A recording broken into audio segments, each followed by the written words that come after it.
الحمدللہ الحمدللہ نحمدہ ونستعینہ ونستغفرہ ونؤمن بہ ونتوکل علیہ ونعوذ باللہ من شرور انفسنا ومن سیئات اعمالنا من یہدہ اللہ فلا مضل لہ ومن یضللہ فلا ہادی لہ ونشہد ان لا الہ الا اللہ وحدہ لا شریک لہ ونشهد أن سيدنا محمدا عبده ورسوله أرسله بالهدى ودين الحق ليظهره على الدين كله وكفى بالله شهيدا خصوص على أفضلهم وخاتم النبيين محمد الأمين وعلى آله وصحبه أجمعين وصلى الله عليه وسلم تسليما كثيرا كثيرا اما بعد فاعوذ باللہ من الشیطان الرجیم بسم اللہ الرحمن الرحیم ان اللہ وملائکتہ یصلون علی النبی یا ایہا الذین آمنوا صلوا علیہ وسلموا تسلیما رب اشرح لی صدری ویسر لی امری واحلل عقدۃ من لسانی یفقہوا قولی۔ آج ہمارا فقہ کا جو ٹاپک ہے اس میں ہم 2-3 چیزیں جو ہے وہ ڈسکس کریں گے انشاءاللہ۔ اور سب سے پہلے میں چاہوں گی کہ میں آپ لوگوں کو یاد دہانی کرا دوں کہ پچھلی بار جو ہمارے ٹاپک تھا جس میں فسق و فجور تھا، اس میں ہم نے احسان پہ بات کی تھی، ٹھیک ہے، توحید پر بات ہوئی ہے، عبادات پر بات ہوئی ہے، اور طاغوت جو ہے اس کا کانسیپٹ کلیئر کیا گیا ہے، کفر کی اقسام ہم نے پڑھی، نواقض اسلام پڑھے تھے جس میں کون کون سی ایسی چیزیں ہیں جس سے انسان دین سے خارج ہو جاتا ہے، تو ان امور سے ہمیں بچنا ہے۔ یہ ساری چیزیں پڑھی ہیں، تو یہ ایک بہت امپورٹنٹ جو ہے لیکچر تھا، لیکن مجھے ایسے فیل ہوا کہ بہت سارے اسٹوڈنٹس سے وقت سے پہلے انہوں نے کلاس لیو کر دی تھی، تو یہ جو ٹرمینالوجیز ہیں یہ سمجھنا آپ سب لوگوں کے لیے بہت ضروری ہے، کیونکہ یہ ٹرمز قرآن میں یوز ہوتی ہیں، اسے ہم اپنی اردو لینگویج کی طرح سے اگر ہم ٹریٹ کرتے ہیں، مطلب ان ورڈنگز کو، تو ہمیں ان کا جو کانسیپٹ ہے وہ سمجھ میں نہیں آتا۔ تو پچھلا جو لیکچر ہے اس جو اسی ایک جو ٹرن ایک چل رہی ہے نا یہ چیپٹر، تو وہ آپ نے لازمی سننا ہے۔ آج کا ہمارا ٹاپک ہوگا ظلم۔ تو ظلم کے بارے میں ہم دیکھتے ہیں ظلم کیا ہوتا ہے۔ روٹین میں تو ہم دیکھتے ہیں کہ کسی بھی چیز کو اس کے جائز مقام سے ہٹا دینا ظلم کہلاتا ہے، یا پھر اگر کسی نے حقدار کو اس کا حق نہیں دیا یہ بھی ظلم ہے۔ قرآن میں اس کی ٹرم جو ہم دیکھتے ہیں کہ کن ٹرمز میں یہ یوز ہوتا ہے۔ ظلم جو ہے اس کی 2 قسمیں ہیں۔ سورہ لقمان کی آیت نمبر 13 میں آتا ہے کہ جو ظلم ہے اس سے مراد شرک ہے جو ظلم اکبر ہے، ٹھیک ہے۔ ظلم کی 2 کون کون سی قسمیں ہیں؟ ظلم اکبر ہے اور ظلم اصغر ہے۔ اب سورہ لقمان میں جو ظلم اکبر ہے اس کی ڈیفینیشن اگر ہم لیں تو یہ شرک ہے، اور ظلم اصغر سے کیا مراد ہے؟ جو تھوڑا سا کم درجے والا شرک ہے لیکن وہ بھی ظلم ہے اور وہ بھی شرک ہے۔ سورہ طلاق کی آیت نمبر 1 میں ہم اسے دیکھ سکتے ہیں۔ اب ہم دیکھتے ہیں کہ شرک ہے کیا۔ ہم اس ورڈ سے تو واقف ہیں، لیکن کبھی کبھار ایسا ہوتا ہے کہ کچھ ایسی چیزوں میں ہم خود بھی مبتلا ہو جاتے ہیں، یا ہمارا مائنڈ یا شیطان ہمیں ایسی طرح بہکا کے لے جاتا ہے کہ ہم نہ چاہتے ہوئے بھی ہم اس چیز کی طرف مائل ہونے لگتے ہیں۔ تو ان سب چیزوں سے ہمیں بچنا ہے۔ اس لیے جب ہم نے بچنا ہے اور ہم چاہتے ہیں کہ ہم ان چیزوں سے بچیں، تو ان سب کی جو ڈیٹیل ہے اس کے بارے میں جاننا بہت ضروری ہے۔ اب شرک کی جو ڈیفینیشن ہے وہ شریعت میں کیا ہے کہ اللہ تعالیٰ کے ساتھ خاص امور میں کسی کو اس کا شریک بنانا، ہمسر بنانا، ٹھیک ہے۔ یا پھر شرک یہ ہے کہ اللہ تعالیٰ کے برابر یا اس کے مقابلے کا کسی کو اگر مانا جائے، اور جو چیزیں اللہ تعالیٰ نے اپنے لیے مخصوص فرما دی ہیں، جیسے کہ ہم نماز پڑھتے ہیں، سجدہ کرتے ہیں، قربانی کرتے ہیں، مشکل آ جاتی ہے تو سب سے پہلے کس کو پکارتے ہیں، اور پھر یہ کہ قدرت میں بھی دوسروں کو اس کے حصہ دار سمجھنا، یہ بھی چیز شرک میں آ جاتی ہے۔ تو اس معاملے میں کبھی ایسا ہوتا ہے کہ نبی جو ہے ہمارے، ہم ان کو بھی کوئی درجہ بہت زیادہ دینے لگتے ہیں یا اللہ کے برابر یا حصے دار سمجھنے لگتے ہیں، یہ چیز بھی شرک میں آتی ہے۔ اولیاء کو بہت بڑا درجہ دینے لگتے ہیں، جن اور شیطان سے، بھوتوں سے ہم ڈرنے لگتے ہیں، حالانکہ سب سے زیادہ جو خوف کرنے کا حق ہے وہ کس کو ہے؟ اللہ کی ذات کو ہے۔ اب جو شرک ہے، ہم اس چیز کو یاد رکھیں گے، شرک توحید کی ضد ہے۔ ہم شرک کی یہاں پہ اقسام دیکھ لیتے ہیں۔ شرک کی 2 ہی اقسام ہے، شرک اکبر ہے اور شرک اصغر ہے۔ تو شرک اکبر سے مراد کیا ہے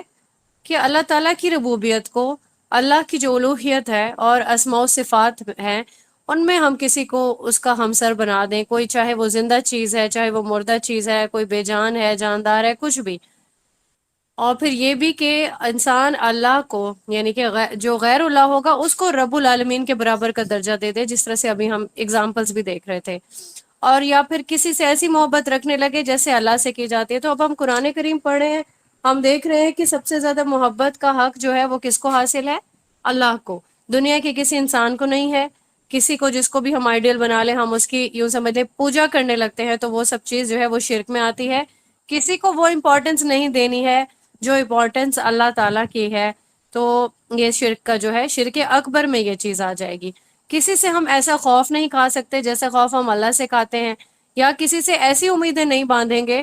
اس پہ ایسا اعتماد نہیں کرنے لگیں گے کہ یہ تو ہمیں دھوکہ نہیں دے سکتا، یا یہ ہمیں بہت زیادہ ترقی دے دے گا، یا کچھ بھی ایسا، یا اس سے کسی سے کسی انسان سے یا کسی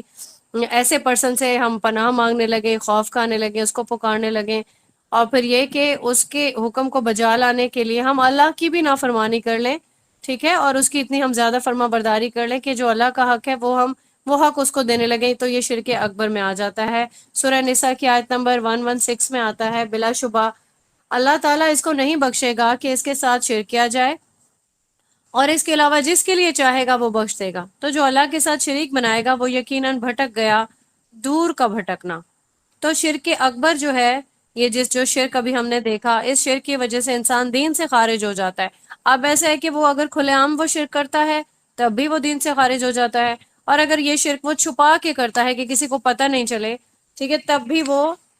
دین اسلام سے خارج ہو جاتا ہے، اور پھر آخرت میں بھی ہمیشہ کے لیے اس کو جہنم ملے گی۔ تو شرک اکبر جو ہے وہ انسان کے سارے اعمال برباد کر دیتا ہے۔ ابھی آپ ایگزامپلز میں نام تو نہیں لوں گی، لیکن کچھ ایسے برائے نام جو مسلمان ہیں، وہ اہل جو مطلب بتوں کو پوجنے والے ہوتے ہیں، ان سے شادیاں بھی کر لیتے ہیں، اور پھر ان کے گھر کے ایک کارنر پہ قرآن کریم پڑا ہوتا ہے، ایک کارنر پہ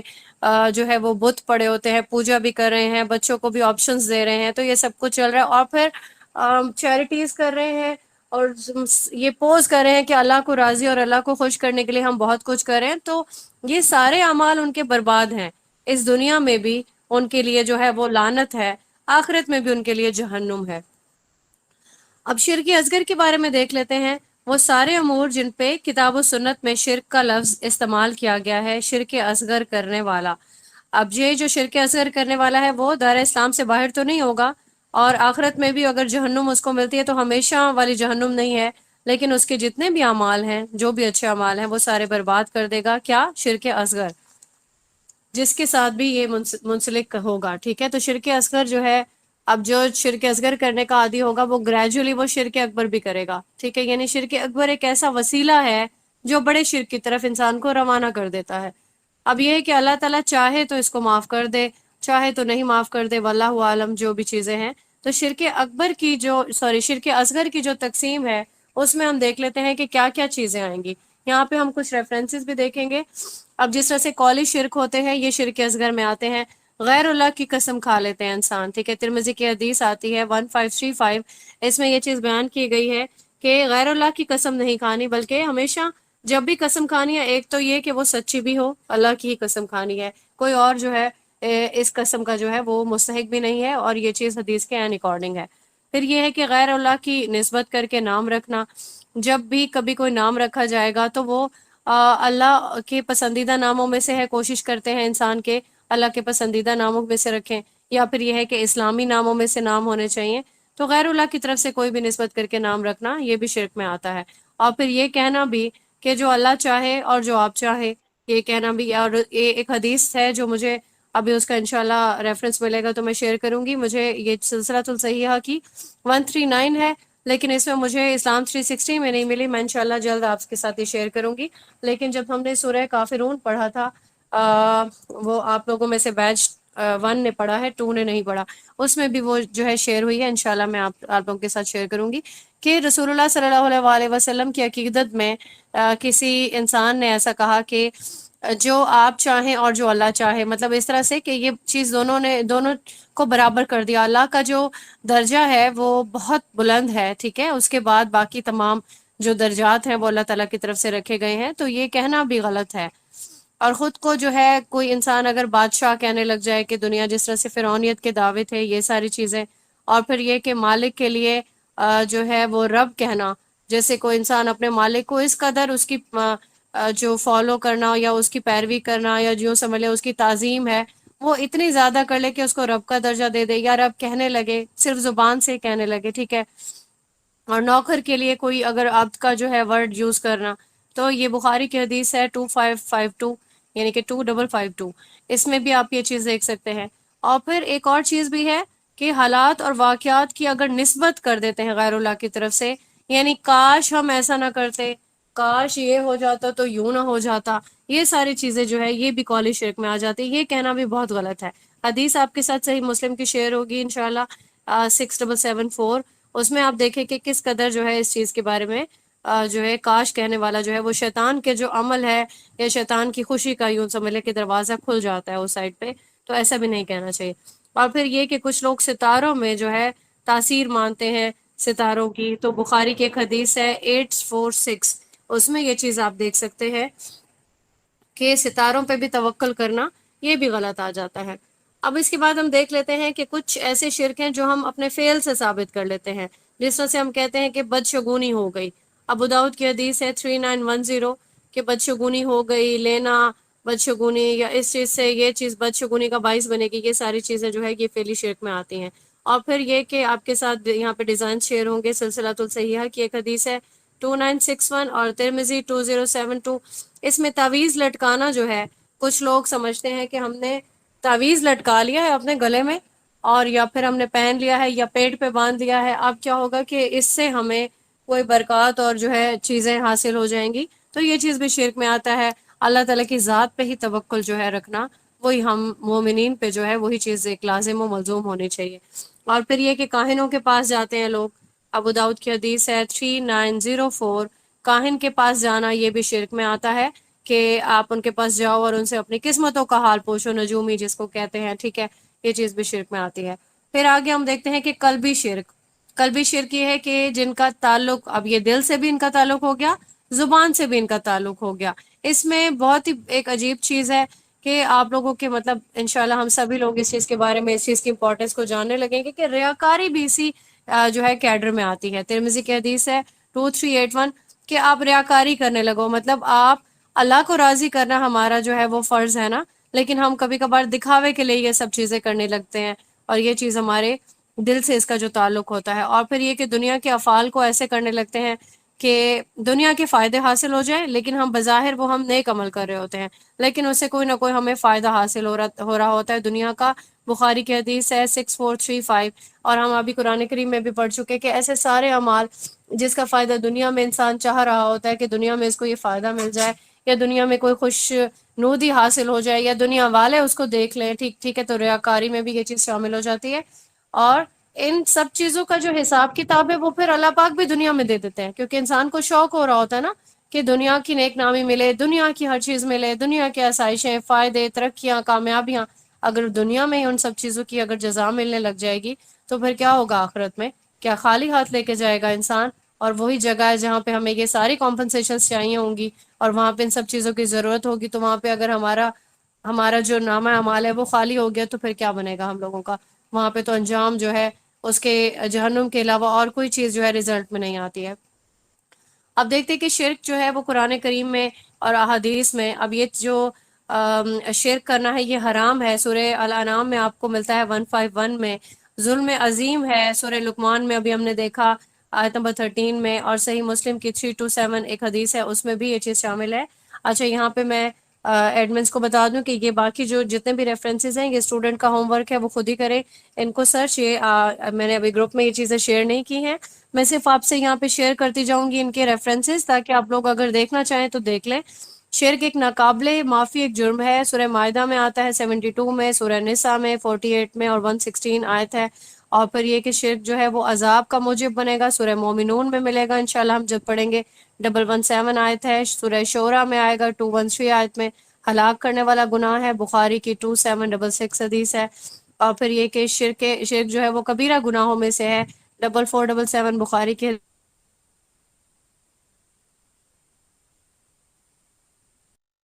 اور سورہ کہف کی آیت نمبر 110 میں آتا ہے مشرک آسمان سے گرنے والے کی طرح ہے، سورہ الحج 31 آیت ہے، اور مشرک جو ہے وہ بدحال اور بے یار و مددگار ہوگا، سورہ بنی اسرائیل 22 میں آئے گا۔ اور پھر یہ ہے کہ مشرک کے جو نیک اعمال ہیں وہ بھی ضائع ہو جائیں گے، سورہ انعام 88 ہے، جنت اس پہ حرام ہوگی، سورہ مائدہ 72، مشرک جہنمی ہوگا، سورہ انبیاء 98، بنی اسرائیل کی 39، مشرک کے لیے استغفار بھی نہیں ہو سکتی، سورہ توبہ کی 113 آیت ہے، مشرک کی شفاعت نہیں ہوگی، مسلم 11، اور ترمذی 3602 میں آئے گا، مشرک جو ہے وہ نجس ہوتا ہے، سورہ توبہ کی 28 آیت میں، مشرک کے خلاف جنگ کا حکم ہے، سورہ توبہ کی آیت نمبر 5 ہے، اور مشرک کی قبر پر اسے آگ میں جانے والی وعید سنانی چاہیے، ابن ماجہ 1573، مشرک کو کسی نبی کی رشتہ داری فائدہ نہیں دے گی، بخاری 3350، قیامت کے دن مشرکوں کے معبود انہیں فائدہ نہیں دیں گے، سورہ سبا 41 اور 40 آیت ہے۔ اسی طرح کی اور بے پناہ جو ہے آپ کو ریفرنسز ملیں گے، اگر آپ لوگ چاہیں شرک کے بارے میں جاننا تو یہ آپ کے ساتھ جو ریفرنسز شیئر کیے گئے ہیں ان کو آپ اسٹڈی کر سکتے ہیں، باقی جو آپ سے شیئر کیے گئے ہیں یہ بھی بہت ہیں آپ سب لوگوں کے لیے۔ تو شرک سے ہمیں ہر صورت بچنا ہے، ہمارے کال سے، ہمارے فیل سے یہ چیز جو ہے بالکل بھی ثابت نہیں ہونی چاہیے، اور ہمیں اس پہ بہت زیادہ کام کرنا ہے۔ دوسرا یہ کہ ہمارے دل میں بھی یہ چیز انٹر نہیں ہونے لگے۔ اب شیطان کا کام ہے وہ وسوسہ انگیزی کرتا ہے اور وہ کرتا رہے گا قیامت کے دن تک، اس کا تو وعدہ ہے نا، تو وہ ہمیں کسی نہ کسی طریقے سے ان سب چیزوں میں انڈلج کرنے کی کوشش کرتا ہے، آپ کو، مجھے، پوری دنیا والوں، اس کی اسائنمنٹ ہے یہ نا، تو یہ سب کام وہ کرے گا۔ لیکن اب ہم لوگوں کو کیونکہ ہم ریئلائز کر چکے ہیں، ہم لوگوں کو اویئرنیس آ گئی ہے، ہم قرآن پڑھے ہیں، ہم حدیث پڑھے ہیں، تو ان سب چیزوں سے ہم نے بچنا ہے، اپنے ان نسلوں کو بھی بچانا ہے۔ اب یہاں پہ دیکھتے ہیں کہ حضرت آدم علیہ السلام کے زمانے سے لے کے حضرت ادریس علیہ السلام کے زمانے تک اب کوئی شرک جو ہے وہ کرتا نہیں تھا، اور پھر اس کے بعد کیا ہوا، گریجولی جو ہے اب جس طرح سے اس سارے زمانے میں، سورہ نوح میں آپ کو اس کی ڈیٹیل انشاءاللہ ملے گی، سورہ نوح کی ایک آیت میں نے سب سے لاسٹ میں جو شیئر کی ہے وہ شیئر کر دیں، اور سفیرہ کے پاس جو آرٹیکل تھا وہ بھی، کہ جب یہ دیکھتے ہیں کہ کچھ اولیاء جب گزرتے ہیں، کچھ گزر جاتے ہیں، کچھ بہت زیادہ مطلب اللہ تعالیٰ کے نیک انسان جو ہیں وہ گزرتے ہیں دنیا سے، تو ان کی یاد میں اگر کوئی لوگ اکٹھے ہونے لگے، یہ تاریخ کا ایک واقعہ ہے، تو یہ کیا ہوا کہ وہاں سے یہ سارے جو شرک ہے اس کی ابتدا ہوئی، مجسمے بنانے لگے لوگ، جیسے اب تصویریں بھی رکھی جاتی ہیں، تصاویر بنانے کا بھی ایک ٹرینڈ بن گیا کہ یہ ہم جی یہ یاد کے لیے ہم یہ چیز رکھ لیتے ہیں، تو یہ ساری چیزیں عقیدت کرتے کرتے کرتے وہ پھر گریجولی وہ ساری چیزیں وہ شرک میں شامل ہو جاتے ہیں۔ تو اب یہاں پہ ہم دیکھتے ہیں کہ رسول اللہ صلی اللہ علیہ وآلہ وسلم کی ایک خطبے میں بھی یہ چیز آئی تھی کہ اس شرک سے بچو، کیونکہ جو اس کی آہٹ ہے شرک کی، یہ چونٹی کی آہٹ سے بھی ہلکی ہوتی ہے۔ اب جب کسی نے پوچھا کہ جب آہٹ چونٹی کی آہٹ سے بھی ہلکی ہوگی تو ہم کیسے بچیں گے، تو رسول اللہ صلی اللہ علیہ وآلہ وسلم نے کیا فرمایا، تم یوں کہتے رہا کرو کہ اے اللہ، ہم اس بات سے آپ کی پناہ میں آتے ہیں کہ کسی چیز کو جان بوجھ کر آپ کے ساتھ شریک ٹھہرائیں، اور اس چیز سے ہم معافی مانگتے ہیں جسے ہم جانتے نہیں ہیں۔ اب شرک کے ذرائع کیا کیا چیزیں ہو سکتی ہے، یہ بہت امپورٹنٹ چیز ہے کہ کبھی کبھار جو ہے وہ غلو کرنا جو ہے وہ شرک کا آغاز کر دیتا ہے۔ غلو کیا ہوتا ہے، اللہ تعالیٰ نے اس چیز سے منع کیا ہے کہ کسی بھی چیز کو اس کی حد سے زیادہ آگے بڑھا دیا جائے، تو سورہ نساء کی آیت نمبر 171 میں یہ چیز آتی ہے کہ غلو کرنا جو ہے اللہ تعالیٰ نے اس سے روکا ہے۔ غلو کیسے کیا جاتا ہے، کبھی کبھار ہم اولیاء کرام کو جو ہے وہ ان کے درجات سے بہت بلند کر دیتے ہیں، ہم سمجھتے ہیں کہ خیر و برکات کا، دعاؤں کا، اور ہماری ہر طرح کی مشکلات سے جو ہے خود نعوذ باللہ معاذ اللہ جو ہے ہمیں یہ نجات دلا سکتے ہیں، تو یہ چیز غلو میں آتی ہے۔ اور رسول اللہ صلی اللہ علیہ وآلہ وسلم کا جو درجہ ہے وہ بھی، اب ہم کا اس طرح سے آگے چل کے ہم احادیث بھی دیکھتے ہیں،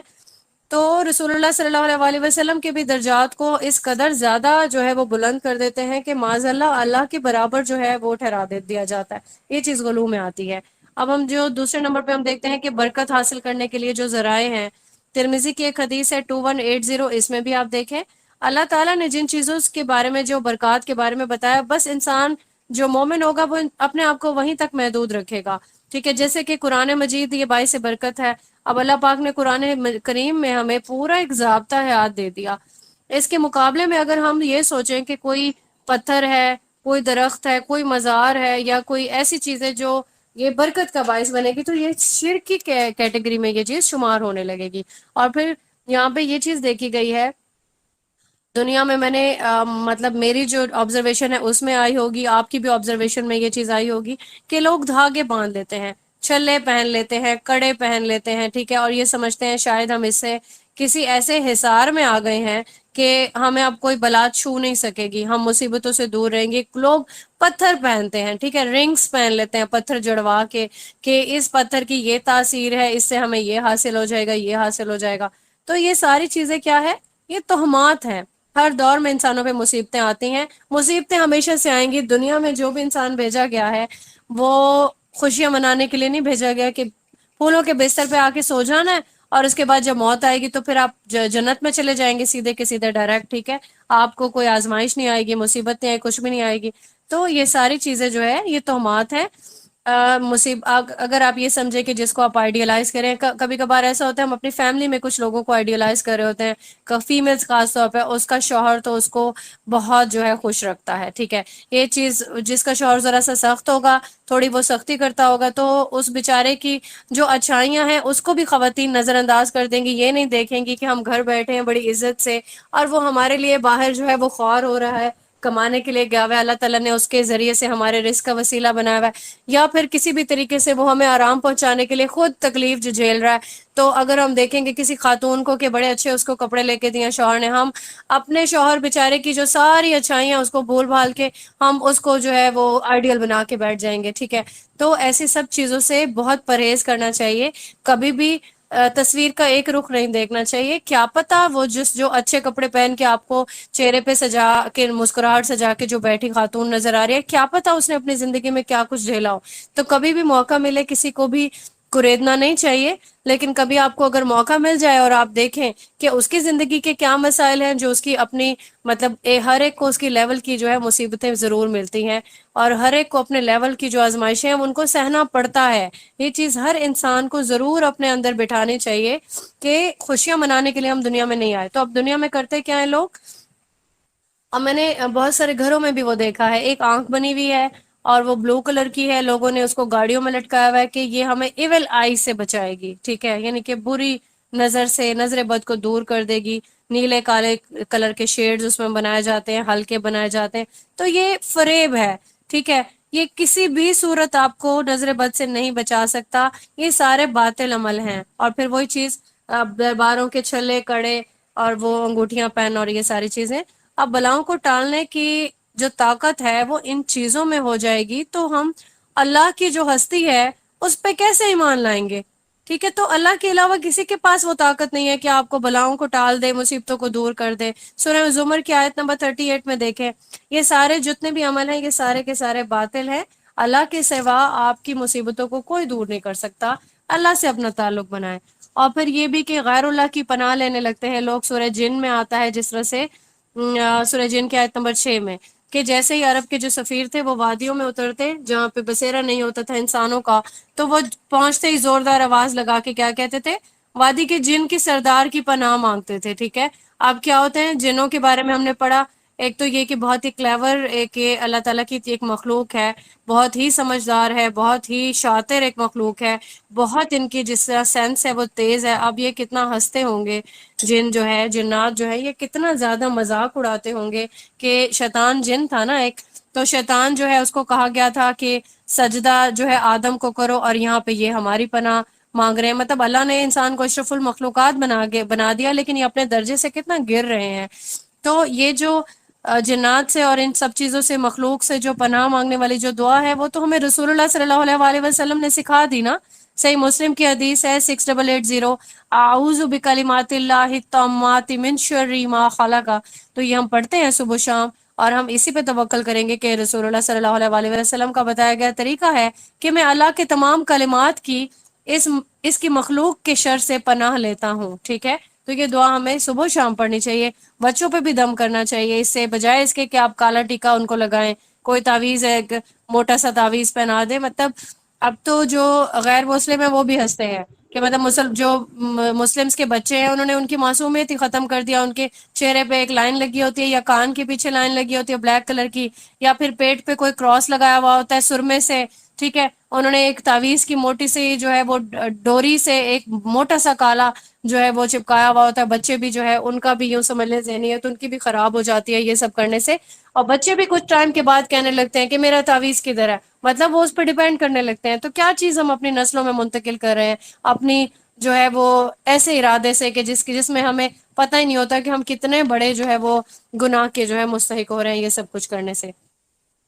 اب ہم دیکھتے ہیں کہ جھاڑ پھونک جو کرانا ہے, اگر کوئی بیماری میں مبتلا ہو جاتا ہے یا کوئی ایسی بیماری کے لا علاج ہو گیا ہے تو کچھ لوگ جو ہے وہ دم وغیرہ کروانے کے لیے جھاڑ پھونک وغیرہ کے جو طریقے ہیں اس کو وہ طریقے اختیار کرنے لگتے ہیں. تو ہمیں یہ جاننا بہت ہمارے لیے ضروری ہے کہ ایسے دم کی اجازت اللہ پاک نے رسول اللہ صلی اللہ علیہ وآلہ وسلم کے ذریعے سے ہم تک پہنچائی ہے. اب اللہ پاک نے جو 2 صورتیں معوذتین جنہیں کہتے ہیں ہم ان کو پڑھ کے بھی ہم تک یہ چیز پہنچا دی ہے کہ یہ طریقہ ہے جھاڑ پھونک کا, دم کرنے کا, ٹھیک ہے. اور پھر یہ کہ حدیث میں جو طریقہ ملتا ہے اس میں بھی یہی چیز واضح کر دی گئی ہے کہ ایسے دم کی اجازت ہے جس میں کوئی بھی شرک نہیں پایا جاتا ہوگا. تو جو نظر بد ہے یا کوئی زہریلے جانور کو کاٹ لیا تو ایسے جو بھی چیزیں ہیں ان کے لیے, یا بیمار ہو گیا تو ایسے مسائل کے لیے دم کی اجازت دی گئی ہے. صحیح مسلم کی 5732 حدیث ہے, اس میں یہ چیز بیان کی گئی ہے. اور پھر یہ ہے کہ نیک اعمال سے انسان دنیا چاہنے لگے, یعنی کہ دنیا میں خرچ کر رہے ہیں تو ہم چاہ رہے ہیں دنیا میں اس کی ہمیں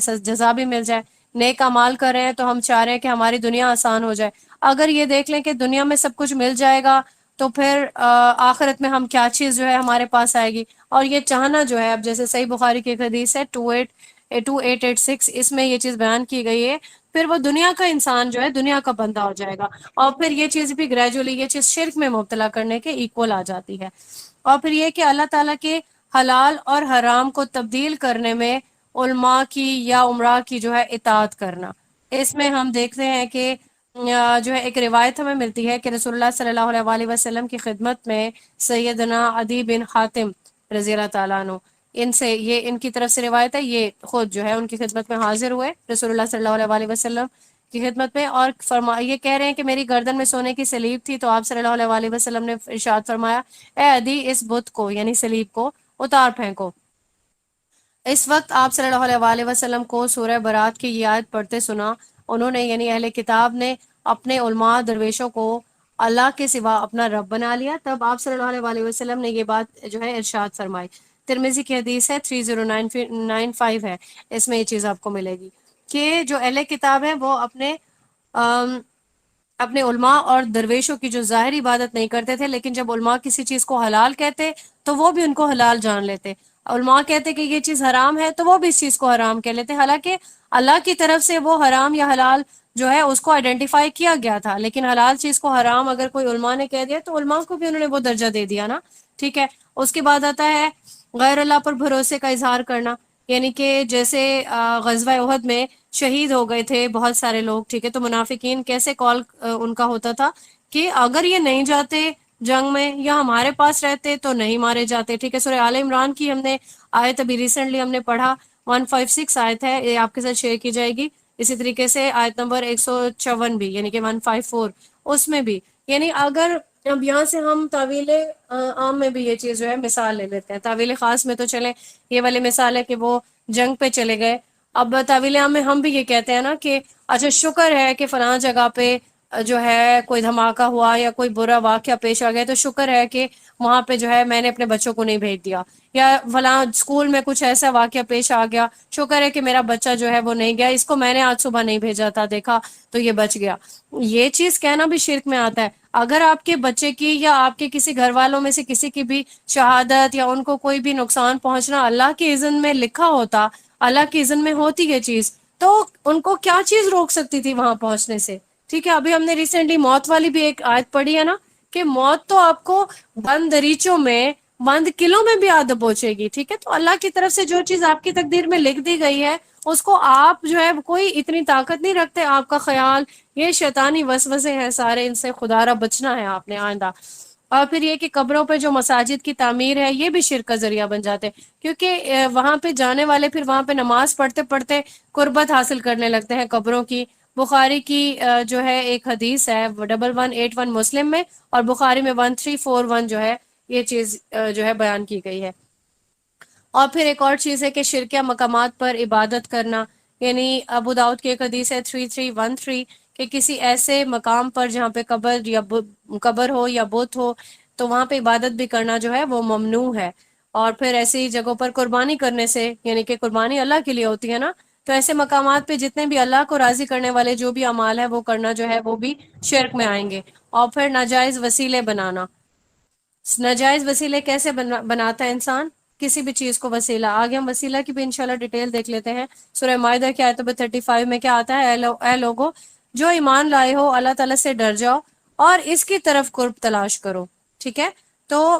اس سے کیا مراد ہے کہ نیک اعمال کر کے اللہ تعالیٰ کا قرب حاصل کرنا ہے. اور وسیلہ جو ہے، وسیلہ بنانا، یہ بھی دو چیزوں کے درمیان، یعنی واسطے کو کہتے ہیں نا وسیلہ، کہ وسیلہ بنا لیا ہم نے، اس کو وسیلہ بناتے ہیں. کچھ لوگ کہتے ہیں رسول اللہ صلی اللہ علیہ وسلم کے وسیلے سے مانگ لیں یا کسی اور اولیاء کے وسیلے سے. تو کچھ لوگ وسیلوں کی غلط فہمی کا بھی شکار ہیں، بزرگوں کی، اولیاء کی، یہ واسطے دینے لگے، دعائیں اس طرح سے کرنے لگتے ہیں اس ہستی کے وسیلے سے دعا ہماری قبول فرما لیں اللہ، یا پھر ہماری مشکلات دور فرما دے اللہ اس ہستی کے وسیلے سے، جو بھی ہستی ہوگی. تو اللہ کے تک پہنچنے کے لیے آپ کو کسی وسیلے کی ضرورت نہیں ہے. یہ طریقہ ہرگز درست نہیں ہے. اب ہم وسیلے کیا کیا استعمال کر سکتے ہیں وہ بھی ہمیں دیکھیں گے. اب یہ عربی زبان کا جو ورڈ ہے نا، یہ وسیلہ، کہ ایسا عمل جس کے ذریعے سے رغبت حاصل کی جائے، کسی کا قرب حاصل کیا جائے. ٹھیک ہے، تو جنت کا جو سب سے ایک اعلیٰ مقام ہے اس کو بھی وسیلہ کہا جاتا ہے. اب شریعت کی اصطلاح میں دیکھ لیتے ہیں کہ وسیلہ عبادات اور اعمال صالح کے ذریعے اللہ تعالیٰ کا قرب حاصل کرنا ہے. ٹھیک ہے، اس کی ڈیفینیشن کو بہت اچھی طریقے سے سب نے یاد رکھنا ہے. وسیلہ کیا ہے؟ عبادات اور اعمال صالح کے ذریعے اللہ کا قرب حاصل کرنا ہے. تو اللہ کی رضا کے لیے، یعنی اللہ کی رضا کے لیے، اسے خوش کرنے کے لیے اللہ کے بتائے گئے راستوں پہ چلنا ہے تاکہ آخرت کی جو کامیابی ہے وہ ہمیں نصیب ہو. تو وسیلہ جو ہے وہ کوئی اور سبب نہیں بن سکتا، کوئی بھی چیز وسیلہ نہیں بن سکتی ہے، کوئی بھی ایسی چیز جس کے بارے میں ابھی ہم نے دیکھا. تو وسیلہ چاہنے والا اللہ کا اگر قرب حاصل کرنا چاہتا ہے، اللہ کی بارگاہ میں مقبول بننا چاہتا ہے، تو وہ اللہ کو راضی کرنے کے لیے ڈائریکٹ وسیلے دیکھے گا کہ کیا کیا وسیلے ہیں. قرآن و سنت میں ہمیں کیا تعلیم دی گئی ہے کہ اللہ کا قرب حاصل کرنے کے لیے اعمال صالح کو وسیلہ بنائیں جس سے اللہ راضی ہوتا ہے. یعنی عمل صالح وہ عمل جو خالصتاً کس کے لیے کیا جائے؟ اللہ تعالیٰ کو راضی کرنے کے لیے. خوف کس سے کھایا جائے؟ اللہ تعالیٰ کس سے کھایا جائے گا. اور کس کے نقش قدم پہ چلتے ہوئے ہم کریں گے یہ سارے کام؟ رسول اللہ صلی اللہ علیہ وسلم کے نقش قدم پہ چلتے ہوئے. سورہ آل عمران کی آیت ہے، آیت نمبر 31، اس میں آپ اس کو دیکھ سکتے ہیں. اب ہم دیکھتے ہیں کہ وسیلوں میں کیا کیا چیزیں ہیں. کہ شرعی وسیلہ وہ ہے جس کا اللہ تعالیٰ نے اپنی کتاب میں حکم دیا اور جس کی رسول اللہ صلی اللہ علیہ وسلم نے وضاحت فرما دی کہ ان اعمال کو اپنا کر اللہ کا قرب حاصل کرنا ہے، وہ چیز شرعی وسیلے میں آئے گی. ممنوع وسیلے کون سے ہوتے ہیں؟ کہ ایسے اعمال کو وسیلہ سمجھ کر اختیار کر لیں جو اللہ کی کتاب اور شریعت کے، یعنی محمد صلی اللہ علیہ وسلم کی سنت اور اس کی روح کے خلاف ہوں گے. ٹھیک ہے، یا ان کو حرام یا مکروہ قرار دے دیا ہوگا شریعت میں. یہ سارے وسیلے ممنوع ہوں گے. اب دیکھتے ہیں کہ دنیاوی وسیلے. اب دنیاوی وسیلے یہ ہیں کہ جیسے کوئی رزق حاصل کرنے کے لیے تجارت، ملازمت یا اجرت وغیرہ، تو اس کے لیے جو انسان کوشش کرے گا، یہ سارے وسیلے، یہ چیزیں جائز ہیں. ٹھیک ہے، لیکن اگر رزق کے حصول کے لیے کوئی اگر سود کا، چوری کا، ذخیرہ اندوزی کا، خیانت کا یا رشوت وغیرہ کوئی بھی دوسرے طریقے اختیار کرے گا، وہ ساری چیزیں حرام ہیں. ٹھیک ہے، اور پھر ہم دوسرا یہ کہ اگر ہمیں بیماری ہوتی ہے تو ہم دوائیں وغیرہ استعمال کرتے ہیں، ڈاکٹر کے پاس جاتے ہیں، اور پھر اس میں ہم نے یہ کوشش کر رہے ہوتے ہیں نا کہ جو چیزیں حلال چیزیں ہیں ان سے بنی ہوئی دوائیں ہیں. ٹھیک ہے، اور پھر انہی چیزوں سے ہم جو ہے صحت کے جو معاملات ہیں وہ طے کرتے ہیں، اور حرام چیزوں سے، یعنی کہ جو زہریلی یا ناپاک ایسی دوائیں ہم استعمال کرنے سے پرہیز کرتے ہیں. تو علاج معالجہ جو ہے کروانا، وہ ساری چیزیں جائز ہیں. لیکن اگر صحت نہیں مل رہی تو پھر کیا ہوتا ہے کہ بس اب ہمیں کسی درگاہ پہ حاضری دینا ضروری ہو گیا ہے، کسی دربار پہ جائیں گے، دعا کریں گے تو جائز، وہ جو ہماری جائز خواہش ہے وہ پوری ہو جائے گی. تو یہ ساری چیزیں شرک اکبر میں آئیں گی. ٹھیک ہے، اچھا ایک چیز اور ہے جو بہت امپورٹنٹ ہے کہ کوئی کسی سے نکاح کرنا چاہتا ہے، کوئی بھی فیملی، کوئی لڑکا، کوئی لڑکی والے، کچھ بھی، تو پھر کیا کرتے کہ نکاح کے لیے پیغام بھیج دیتے ہیں. نکاح کا رشتہ منظور نہیں ہوتا تو پھر فوراً ہی دوسرے ذرائع حاصل کرنے کے لیے تدبیریں کرنے لگتے ہیں کہ کسی جادوگر کے پاس جائیں. اور ایسی چیزیں دیکھنے میں آئی ہیں کہ لوگ کرتے ہیں یہ، کہ لڑکی پہ کچھ ایسی چیزیں کر دیں کہ وہ خود اس کی محبت میں گرفتار ہو جائے، یا گھر والوں پہ کوئی چیزیں جو ہے عملیات کروا دیں کہ وہ جو ہے خود جو ہے اس طرف مائل ہو جائیں اور یہ رشتہ منظور کر لیں. یہ ساری کی ساری چیزیں شریعت کی نظر میں حرام ہے، کبھی بھی ایسے ذرائع جو ہے ان کے پیچھے نہیں جانا چاہیے۔ اور پھر یہ چیز کہ کسی کا مال چوری ہو جاتا ہے، ٹھیک ہے، اگر چور نہیں ملتا تو پھر وہ عامل کے پاس پہنچ جاتے ہیں، فال نکلوانا، کوئی لوٹے میں ڈال کے لوٹے کا رخ ادھر ہو گیا، کوئی پرچیاں ڈالی جا رہی ہیں کہ چور کا پتہ چل جائے، یہ سب چیزیں شرعن جو ہے یہ حرام ہے۔ غیب کی خبر اللہ کے سوا کسی کے پاس نہیں ہے، اللہ سے دعا کرے کہ آپ کا جو کمپنسیشن ہے وہ اللہ فرما دے، اور اللہ تعالیٰ فرماتے ہیں اگر اللہ پہ پورے کا پورا انسان ڈیپینڈ کرے، ٹھیک ہے۔ اب ہم آگے چلتے ہیں کہ مشروع وسیلے جو ہے وہ کون کون سے ہیں، یعنی ہم کن کن چیزوں کو وسیلہ بنا سکتے ہیں اللہ تک جو ہے اللہ کی رضا حاصل کرنے کے لیے۔ تو خالص ایمان ہے، یہ ایک وسیلہ ہے، سب سے جو بڑا وسیلہ ہے، عظیم ترین وسیلہ ہے، وہ ایک خالص ایمان ہے، اسی کے ذریعے سے آخرت میں نجات ممکن ہے۔ سورہ آل عمران کی 193 آپ یہ دیکھ سکتے ہیں آیت۔ پھر یہ ہے کہ نماز کا وسیلہ، نماز جو ہے وہ اللہ تعالیٰ کے نزدیک افضل ترین عمل ہے، ہمیں اللہ سے اگر تعلق بنانا ہے تو سب سے زیادہ یہ ایک پیارا طریقہ ہے، اور جو ہے یہ عمل رسول اللہ صلی اللہ علیہ وآلہ وسلم کو بھی سب سے زیادہ محبوب عمل ہے، تبھی آپ صلی اللہ علیہ وآلہ وسلم نے فرمایا کہ نمازوں کو ان کے اوقات پہ پڑھے، ٹھیک ہے۔ اور روزے کا وسیلہ، روزے رکھے، اور یہ جو فرض روزے ہیں اس کے علاوہ نفلی روزے بھی، تو یہ ایک بہترین عبادت ہے، یہ ایک اہم ترین وسیلہ ہے، ٹھیک ہو گیا۔ پھر اس کے بعد حج کا وسیلہ، جو بھی حج کی استطاعت رکھتا ہے اللہ کی رضا کے لیے خالصتاً وہ حج کرے گا، ایک بہترین وسیلہ پائے گا اللہ تک، اللہ کی رضا تک پہنچنے کا۔ عمرہ کر لے، ٹھیک ہے، صدقہ دے دیں، صدقہ اللہ کو بہت پسند ہے، اللہ کی رضا کے لیے اگر کیا جائے خوش دلی کے ساتھ کریں، پاکیزہ مال میں سے خرچ کریں، اور بہترین اور عمدہ چیزیں اللہ کی راہ میں خرچ کریں، یہ بھی ایک وسیلہ ہے۔ جہاد وسیلہ ہے، کیونکہ جب انسان اپنا جان، اپنا مال، اپنی بہت ہی پیاری چیز ہوتی ہے نا جان، اور مال بھی انسان کو بڑا عزیز ہوتا ہے، یہ چیزیں جب اللہ کی راہ میں لگائے گا اللہ کا جو ہے قرب حاصل ہوگا۔ پھر استغفار کے ذریعے سے وسیلہ بنائے، اور یہ جو ہے یہ بہت ہی اوتھینٹک بات ہے کہ جو انسان بہت زیادہ استغفار کرے گا بڑے بڑے گناہ اس کے معاف ہو جاتے ہیں، ٹھیک ہے، توبہ طائب کرے گا پچھلی گناہوں کی جو سے غلطی سے ہو جاتے ہیں گناہ، وہ ان گناہوں کی اللہ سے معافی مانگتا رہے گا، تو اللہ کو یہ عمل بہت بہت پسند ہے۔ اور پھر دعا کا مانگنا اللہ کو بہت پسند ہے، ٹھیک ہے، جب بھی کبھی کوئی پریشانی آئے سچے دل سے اللہ سے ہی دعا مانگے، انشاءاللہ دعا ضرور قبول ہوگی۔ جب بھی کوئی مشکل آئے، پریشانی آئے، آپ کی پریشانی کوئی دور نہیں کر سکتا، کبھی کسی کے سامنے ہاتھ نہیں پھیلائیں، کوئی کتنا ہی آپ جو ہے آپ کو لگے کہ یہ میرے ساتھ بہت میرا عزیز ہے، میری پریشانی، وہ ایک مثال ہے جو ہمیشہ میں ہر لیکچر میں دیتی ہوں کہ جوتے کا تسمہ بھی ٹوٹ جاتا ہے، اللہ سے مدد مانگے، اللہ تعالیٰ میرے لیے ارینجمنٹ کرے، اور آپ یہ کر کے دیکھیں، اور ایسا جو ہے یہ ہو ہی نہیں سکتا کہ آپ اللہ تعالیٰ پہ ڈیپینڈ کرنے لگ جائیں، دنیا کی سے آسرا مانگنا چھوڑ دیں تو اللہ تعالیٰ آپ کو نہیں نوازے، ایسا ہو ہی نہیں سکتا۔ پھر ہے درود پاک کا وسیلہ، رسول اللہ صلی اللہ علیہ وآلہ وسلم پہ درود بھیجیں، دعا کی قبولیت کے لیے یہ بھی ایک وسیلہ ہے کہ دعا مانگنے سے پہلے بھی اور بعد بھی جو ہے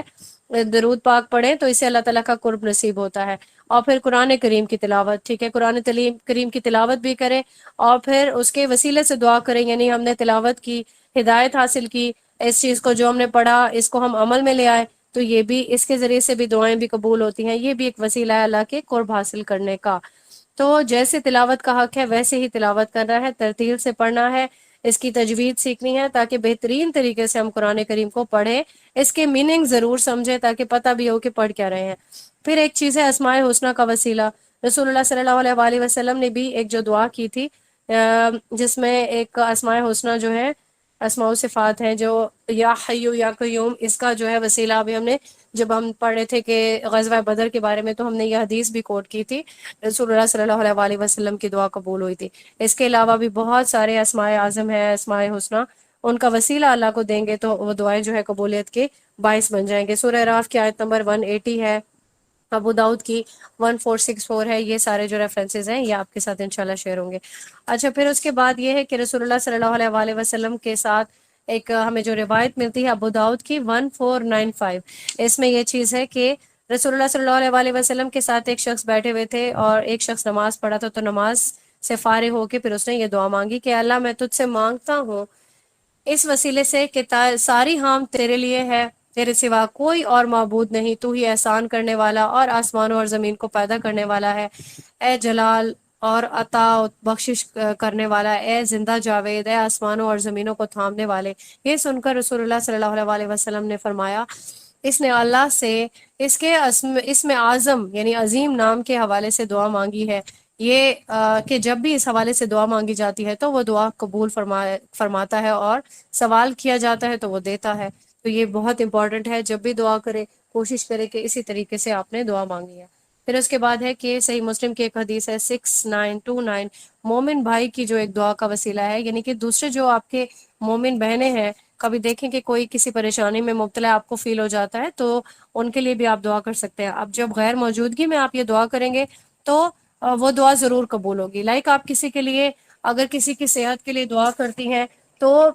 فرشتے دیکھیں، آپ یہ اس حدیث کو دیکھیں کہ وہ دعا آپ کے بھی حق میں پوری ہو جاتی ہے۔ تو اس طریقے سے آپ کا جو دل ہے وہ بھی یوں سمجھ لیں کہ پاک ہوتا ہے، دوسروں کے لیے جذبات پیدا ہوتے ہیں، اور یہ چیز اللہ کو obviously یہ چیز بھی پسند ہے۔ اور پھر نیک اعمال کا جو وسیلہ، آپ خیر جب بھی کرتے ہیں، خیر اور بھلائی کے جو کام کرتے ہیں، ٹھیک ہے، تو اس سے بھی دعائیں قبول ہوتی ہیں، لیکن وہ جو خیر اور بھلائی ہے وہ کبھی بھی ریاکاری میں نہیں آنی چاہیے، وہ اللہ تعالیٰ کی رضا کے لیے ہونے چاہیے۔ اور پھر گناہوں سے بچنے کے لیے جب انسان دعائیں بھی کرتا ہے انسان اور بچنے کی کوشش بھی کرتا ہے تو یہ بھی ایک بہت بڑی نیکی ہے۔ بخاری کی حدیث ہے 3465، اس میں یہ چیز بیان کی گئی ہے۔ اب ہم دیکھتے ہیں کہ حرام وسیلے کون کون سے ہیں۔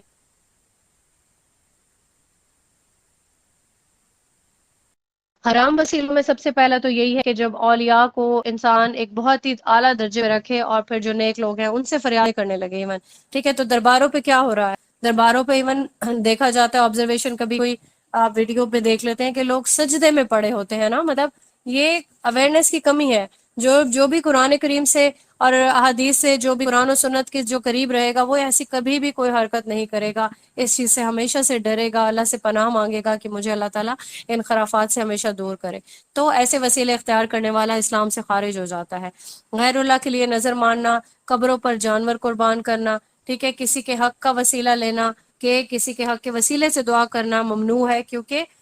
کسی بھی مخلوق کا جو ہے وہ اللہ تعالیٰ پر کوئی حق نہیں ہے۔ یعنی کوئی یہ کہے کہ میں تیرے نبی اور رسول کے حق کے وسیلے سے دعا کرتا ہوں، اور پھر کسی کے جاہ و مرتبہ کا وسیلہ لینا بھی غیر شرعی ہے کہ اللہ میں تیرے نبی یا تیرے فلاں بندے کے وسیلے سے تجھ سے دعا کرتا ہوں۔ اب ہم یہاں پہ دیکھتے ہیں کہ جو ولی ہے جسے ہم اولیاء کہتے ہیں، ولی کا ورڈ قرآن کریم میں جو یوز ہوا ہے وہ کس